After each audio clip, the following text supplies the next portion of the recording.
하나님의 말씀은 요한계시록 1장 20절 말씀입니다. 찾으신 줄 알고 제가 봉독해 올립니다. 내 본 것은 내 오른손에 7별의 비밀과 7금촛대라. 7별은 7교회의 사자요 7촛대는 7교회이라. 아멘. 자, 요한계시록 1장 20절 말씀을 본문 말씀으로 보셨습니다. 자, 오늘 이 저녁 함께 은혜 받으실 말씀의 제목은 주께서 붙들어 쓰시는 종. 자, 주께서 붙들어 쓰시는 종입니다. 자, 말일에는요 환난 시대를 우리는 살아가고 있는데, 환난 시대를 살아가는 우리는 주의 손에 붙들리는 것이 매우 중요합니다. 자, 요한계시록에서는 붙들린 별이 있는가 하면 떨어진 별도 있습니다. 자, 주의 손에 붙들린다는 것은요 말씀과 진리 안에서 사는 생활일 텐데요. 자, 붙들린다는 것은 내 자신이 붙들리고 싶다고 해서 붙들리는 것이 아니고 우리를 필요로 해서 주께서 붙들어 주십니다. 자, 하나님의 종 모세는 지팡이 하나를 들고 지도자로 나섭니다. 자, 모세의 손에 그 지팡이가 들려 있을 때는, 잡혀 있었을 때는 능력이 나타났습니다. 자, 그런데 모세가 그 지팡이를 던지니까 뱀이 되었지 않습니까? 자, 오늘 주님께서 저와 여러분들을 붙들어 주시면 저도 여러분도 능력의 종으로 쓰여질 것이고, 또 그분이 우리를 놓으시면 우리는 뱀같이 타락하여서 쓸모없는 종으로 전락하고 마는 것입니다. 자, 그러기에 오늘 주시는 말씀의 제목대로 꼭 붙들어 쓰시는 종이 되어야 하겠는데요. 자, 여러분, 베드로는요 스스로 자기 자신이 수제자라고 자부심을 가지고 자만했겠죠. 자, 그런 베드로는 예수님의 십자가 앞에서 예수를 3번이나 모른다고 부인하였습니다. 그럼에도 불구하고 주님께서 붙드시니까 성령으로 거듭나면서 그런 베드로의 설교 한 번에 3,000명, 5,000명씩 회개하고 돌아오는 능력 있는 종이 되었습니다. 자, 바울은 어떻습니까? 자, 혈기가 등등해서 대제사장에게 가서 예수 믿는 사람들의 명단을 받아 가지고 와서 사람을 잡아가려고 역사하는 그 바울 앞에 주님이 나타나셔서 바울의 생각과 마음을 바꾸어 주시니까 그는 이방의 복음을 전하기 위하여 택한 그릇으로 쓰임 받습니다. 자, 어느 누구도 그 사람은 될 거야, 그 사람은 안 될 거야 라고 속단하면 안 될 것입니다. 자, 왜요? 안 될 것 같아도 주님께서 붙드시면 쓰여질 것이고, 될 것 같은 사람도 주님이 붙들어 주시지 않으면 결국 헛된 삶을 살고 끝을 맺고 말기 때문일 것입니다. 자, 우리는 어떻습니까? 자, 매일매일 드리는 예배를 통해서 마음도 붙들리고 생각도 붙들리고 가정, 교회, 또 사업장, 직장 모두 붙들려서 주님의 역사의 소용돌이 안에서만 쓰임받는 우리가 되어야 하겠습니다. 자, 지금은 우리에게 주어진 현실이 각자 다릅니다. 자, 주어진 현실 속에서 현실에 맞도록 쓰임 받는 것입니다. 자, 궁극적으로는 주님께서 붙드셔서 이마에 하나님의 인 맞은 종으로 주의 재림 전 1260일 동안 다시 예언하게 되는데요. 자, 그러면 첫 번째입니다. 자, 첫 번째로는 사도 요한의 형제가 되게 하여 쓰신다. 자, 첫 번째로는 사도 요한의 형제가 되게 하여 쓰십니다. 요한계시록 1장 9절 말씀을 읽어 주십니다. 나 요한은 너희 형제요 예수의 환난과 나라와 참음에 동참하는 자라. 하나님의 말씀과 예수의 증거를 인하여 밤모라 하는 섬에 있었더니. 아멘. 아멘. 자, 요한계시록의 말씀이 들리는 종을 사도 요한의 형제라고 하였습니다. 자, 우리의 형제는 육적인 형제라면 사도 요한은 영적인 형제인 것입니다.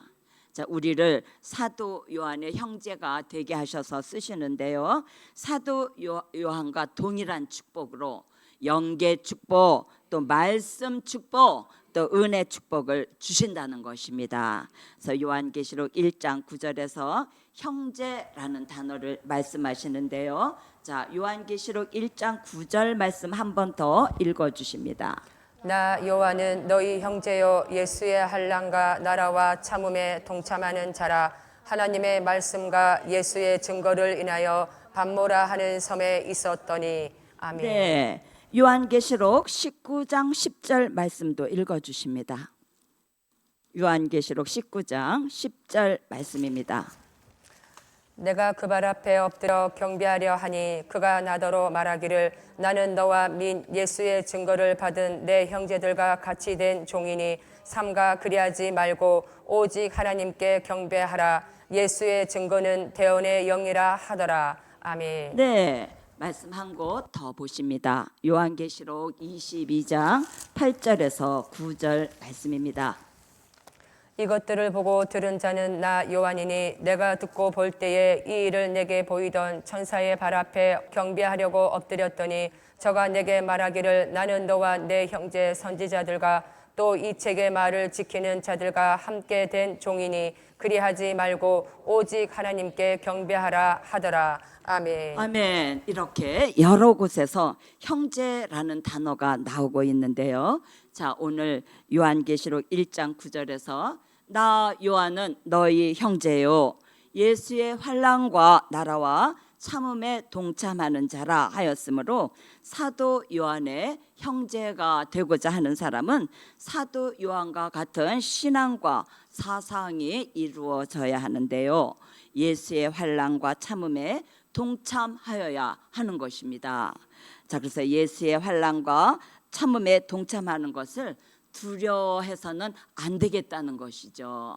자, 그래서 사도 요한은 예수님이 십자가를 지실 때 수많은 사람들이 예수님을 다 떠나갔습니다. 자, 빌라도 뜰에서는 수제자라고 자칭하는 베드로까지도 예수님을 모른다고 3번이나 부인하였습니다. 그러나 딱 한 사람, 사도 요한은 제자들 중에서 가장 나이 어린 제자이었지만 예수님의 십자가 밑에까지 따라갔습니다. 그러면서 나는 예수의 환난과 참음에 동참했다고 말하였는데요.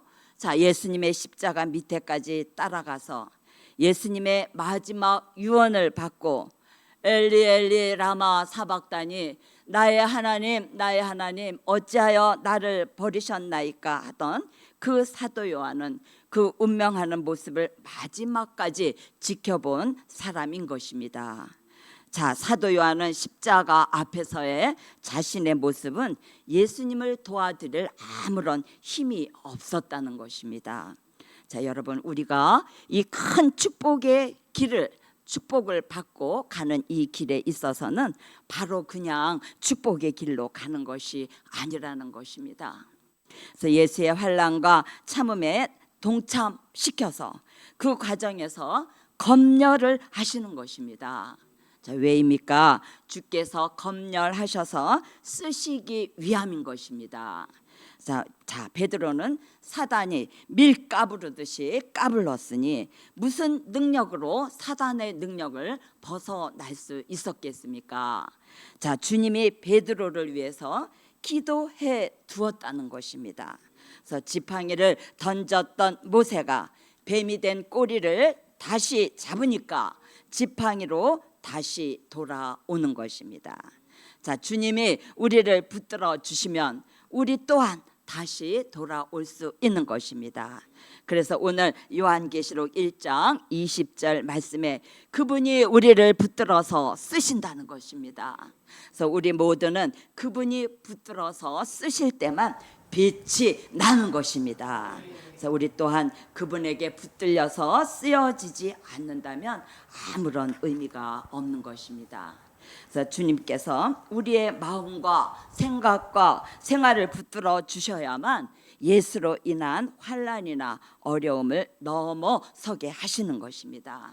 자, 그러면 사도 요한의 형제가 된 두 번째는 무엇인고 하니, 두 번째로는 성령의 감동을 계속 받게 하여 쓰신다. 자, 성령의 감동을 계속하여 받게 해서 쓰시는데요. 자, 우리는 매일매일 인간의 감정 따라 사는 삶을 살아서는 안 되겠고, 오히려 매일매일 성령의 감동 속에 계속되는 삶을 살아야 하겠습니다. 자, 여러분, 감정과 감동은 아멘. 다른 것입니다. 자, 감정은 나의 육성이고 자아가 폭발하는 것입니다. 밤모섬에서 주신 최고의 축복은 성령의 감동입니다. 자, 요한계시록 1장 10절 말씀을 읽어 주십니다. 주의 날에 내가 성령에 감동하여 내 뒤에서 나는 나팔 소리 같은 큰 음성을 들으니. 아멘. 자, 이것이 1차 성령의 감동입니다. 자, 요한계시록 1장 10절에 1차 성령의 감동으로 요한계시록이 시작이 되었는데요. 그러니 이 말씀을 믿고 이 말씀에 대한 축복을 받을 우리에게 꼭 빼놓을 수 없는 것이 성령의 감동인 것입니다. 자, 요한계시록 4장 1절에서 2절 말씀도 읽어주십니다. 일 후에 내가 보니 하늘에 열린 문이 있는데 내가 들은 바 처음에 내게 말하던 나팔 소리 같은 그 음성이 가로되 이리로 올라오라. 이후에 마땅히 될 일을 내가 내게 보이리라 하시더라. 내가 곧 성령에 감동하였더니 보라, 하늘에 보좌를 베풀었고 그 보좌 위에 앉으신 이가 있는데. 아멘. 아멘. 자, 1차 감동 때는 성령의 감동을 먼저 받고 귀가 열려 주의 음성을 들었고, 2차 감동 때는 주의 음성을 들으면서 성령의 감동을 받았습니다. 자, 요한계시록의 말씀이 들리기 위해서는 성령의 감동이 먼저 와야 하는 것입니다. 자, 우리 베드로후서 1장 20절에서 21절 말씀을 읽어 주십니다. 먼저 알 것은 경의 모든 예언은 사사로이 풀 것이 아니니 예언은 언제든지 사람의 뜻으로 낸 것이 아니요 오직 성령의 감동하심을 입은 사람들이 하나님께 받아 말한 것임이니라. 아멘. 아멘. 자, 요한계시록은요, 성령의 감동 가운데 기록된 말씀이기에 말씀이 풀어지기 위해서는 성령의 감동 가운데 있어야 하는 것입니다. 그래서 성령의 감동 가운데 풀지 않은 말씀은 사사로이 푸는 것이라고 하였습니다. 그래서 사사로이 푸는 것은 그 말씀을 예레미야는 쑥물이라고 하고 있는데요. 자, 요한계시록에서는 생수가 나오느냐 아니면 그렇지 않으면 쑥물이 나오느냐는 것입니다. 그래서 성령의 감동 가운데 푸는 요한계시록은 생수가 흐르고 생기가 나오게 되지만, 사사로이 푸는 요한계시록은 쑥물이 되는 것입니다. 그래서 성령의 감동 속에 찬양하고 또 기도하고 말씀 보고 연보하며 예배하는 일 전부를 성령의 감동 속에 하여지는 일, 하나님께서 기뻐하시는 것입니다. 자, 세 번째입니다. 자, 세 번째로는 눈을 열고 귀를 열어 쓰신다. 자, 세 번째로는 눈을 열고 귀를 열어 쓰십니다. 자, 주께서 붙들어 주시는 종은 눈을 열어 보게 하셔서 쓰시고 귀를 열어 듣게 하셔서 쓰시는 것입니다. 자, 요한계시록 1장 10절 말씀 한 번 더 읽어 주십니다. 주의 날에 내가 성령에 감동하여 내 뒤에서 나는 나팔 소리 같은 큰 음성을 들으니. 아멘. 네, 사도 요한이 밤모섬에서 성령의 감동을 받으면서 제일 먼저 나타난 현상이 귀가 열려서 들었다는 것입니다. 그래서 나팔 소리 같은 큰 주의 음성을 들었다는 것은 귀가 열렸다는 것입니다. 그래서 요한계시록을 기록하려면 주님이 불러주시는 대로 받아서 써야 할 텐데요, 귀가 열리지 않아서 주의 음성을 듣지 못한다면 어떻게 쓸 수가 있겠습니까? 자, 요한계시록 1장 10절에서 귀를 열어주시고, 요한계시록 1장 11절로 12절에서 귀가 열린 증거를 말씀하고 있으니 주의 음성이 들려지고 말씀이 들려지는 것을 이사야 50장 4절로 5절에서는 아침마다 나의 귀를 열으사 학자같이 알아듣게 한다고 하고 있습니다. 자, 여러분, 말씀이 들리면 영적 감각이 살아나게 되는 것입니다. 아멘. 그래서 사도 요한은 pat모섬에서 성령의 감동이 온 순간에 주의 음성이 들린 것입니다. 그 다음에는요, 눈을 열어주시는데요, 요한계시록 3장 18절에서는 안약을 사서 보지 못하는 내 눈을 보게 하라고 하십니다.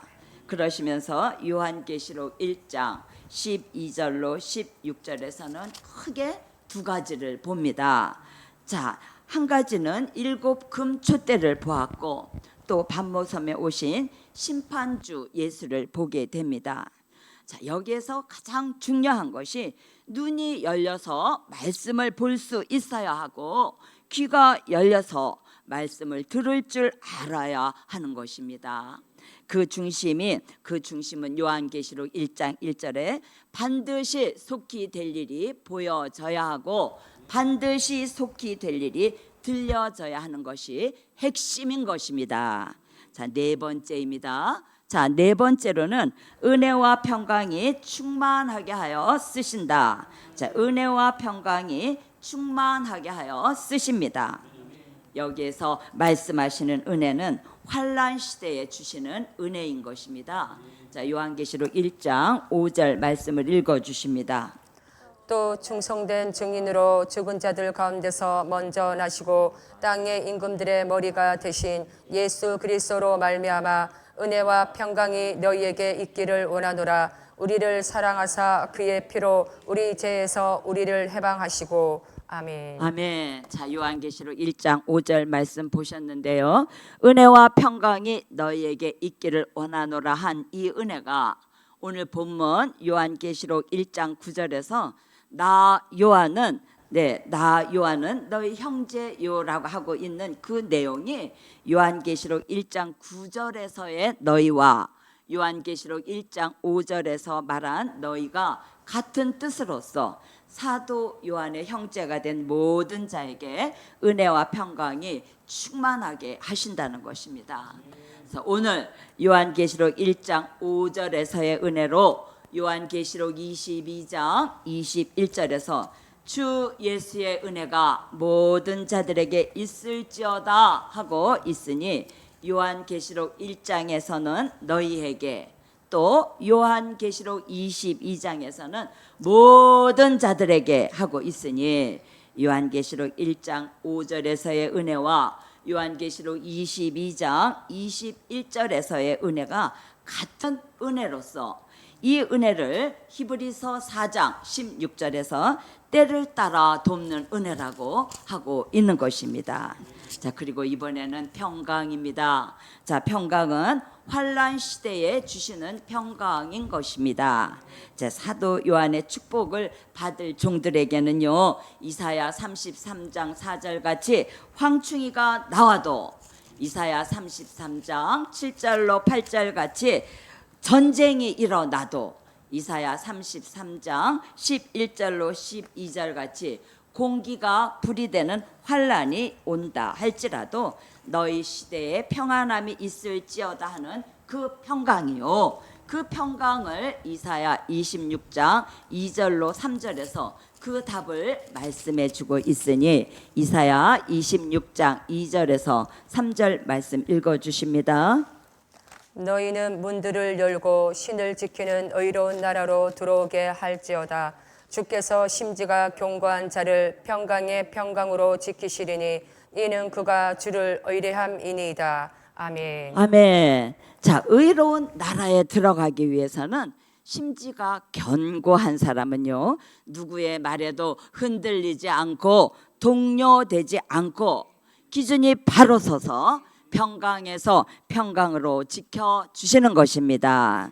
그렇게 천년왕국 그리스도의 나라에 들어가게 하시려고 문을 열어놓은 그 종에게 우리는 제일 먼저 우리의 심령에 평강이 있어야 하고 그 평강이 있어야 하는데 교회와 가정과 우리 사업장과 직장에 내 그 평강이 있어야 하겠습니다.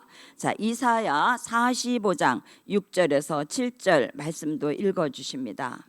해 뜨는 곳에서든지 지는 곳에서든지 나밖에 다른 이가 없는 줄을 무리로 알게 하리라. 나는 여호와라, 다른 이가 없느니라. 나는 빛도 짓고 어둠도 창조하며 나는 평안도 짓고 환난도 창조하나니 나는 여호와라, 이 모든 일을 행하는 자니라 하였노라. 아멘. 아멘. 자, 이사야 45장 6절로 7절 말씀에서 하나님께서는 우리에게 평안도 주시고 환난도 주시지만 본문 말씀처럼 나는 빛도 짓고 어둠도 창조하며 평안도 짓고 환난도 창조하나니라고 하신 것과 같이 여러분 어떻습니까? 자, 때로는 우리들에게도 환난이 들어올 때가 있습니다.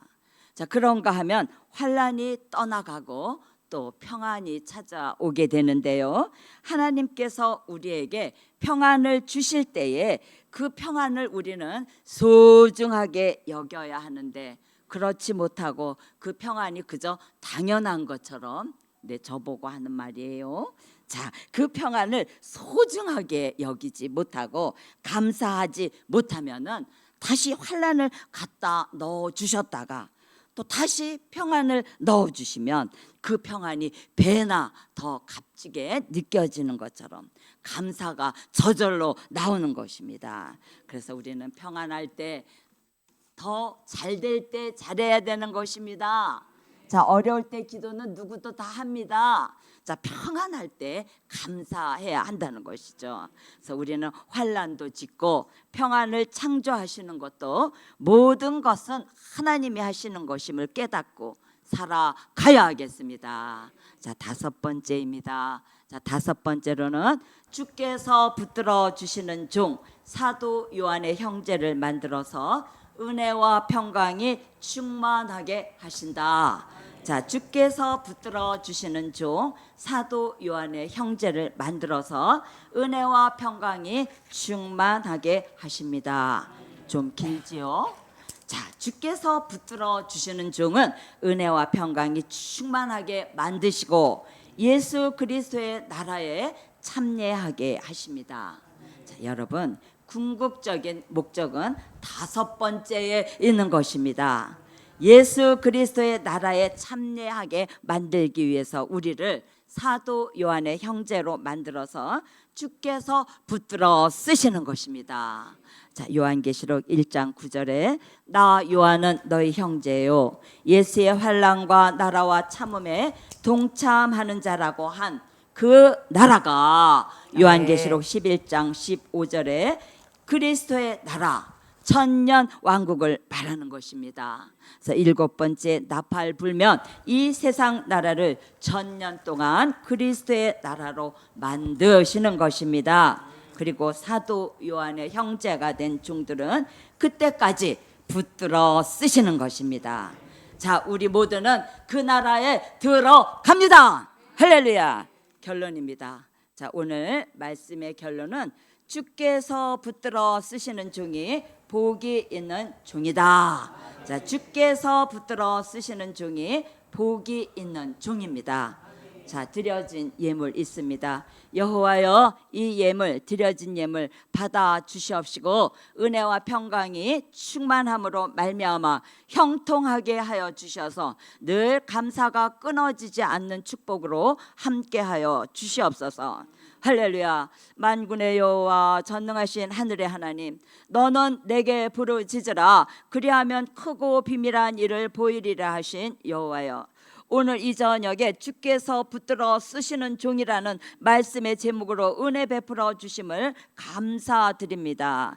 특별히 성전 내부 공사를 마치고 또 이 아름다운 성전에 여호와의 영광이 충만하게 하여 주시사 예배할 때마다 우리들의 내면 세계가 심령의 성전을 이루어가게 하시고 또 추수하기 석 달 전에 어떤 성읍에는 비를 내리시고 어떤 성읍에는 비가 내리지 않아 1000명이 나가던 성읍에는 100명만 남고 100명이 나가던 성읍에는 10명이 남으리라 하신 이때에 이제는 주께서 다시 손을 펴사 열방의 기호를 세우시고 만방이 모여들게 하여 주시옵시고 때를 따라 돕는 은혜를 얻기 위하여서 은혜의 보좌 앞으로 담대히 나아가게 하셨으니 이 은혜와 평강을 빼앗기지 않는 삶을 살아갈 수 있도록 도와주실 줄 믿고 감사하며 예수 그리스도의 이름으로 기도 올리옵나이다. 아멘.